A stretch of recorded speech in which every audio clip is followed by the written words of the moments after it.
حیدرآباد میں گرمی نے رنگ دکھانا شروع کر دیا ہے۔ پارا ہائی ہونے پر شہری بھی چکرا کر رہ گئے ہیں اور گرمی سے بچنے کے لیے ٹھنڈی ٹھار لسی کا استعمال کرنا شروع کر دیا ہے۔ لسی پینے سے یہ ہے کہ معدہ ٹھنڈا ہو جاتا ہے، گرمی ختم ہو جاتی ہے، پسینہ وغیرہ جو آتا ہے وہ بھی اس سے تھوڑی راحت مل جاتی ہے۔ معدے کی گرمی ہوتی ہے وہ اس کو سکون مل جاتا ہے، جسم کی تھکاوٹ ہوتی ہے وہ بھی تھوڑی سی دور کرتی ہے۔ شہریوں کا کہنا ہے کہ گرمی میں لسی پینے سے سکون ملتا ہے اور ملاوٹ نہ ہونے کی وجہ سے یہ صحت کے لیے بھی مفید ہے۔ اگر لسی پیئیں گے تو گرمی آپ کے نزدیک نہیں آئے گی، گرمی آپ سے بھاگے گی۔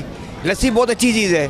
باقی دوسری چیزیں جب دوسرے اس میں ملاوٹیں، اس میں کوئی ملاوٹ نہیں ہے۔ گرمی زیادہ ہو رہی ہے، اس وجہ سے لسی کا استعمال زیادہ ہو رہا ہے اور لسی پینے میں اندر کی بھی ٹھنڈک ہو رہی ہے اور گرمی بھی محسوس بھی نہیں ہو رہی ہے۔ گرمی بڑھتے ہی لوگوں نے بھی اس کے مضر اثرات سے بچنے کے لیے احتیاطی تدابیر شروع کر دی ہیں اور دن کے اوقات میں سر اور چہرے کو ڈھانپ کر باہر نکل رہے ہیں۔ کیمرہ مین قاسم خان کے ساتھ محمد وقاص، 92 نیوز، حیدرآباد۔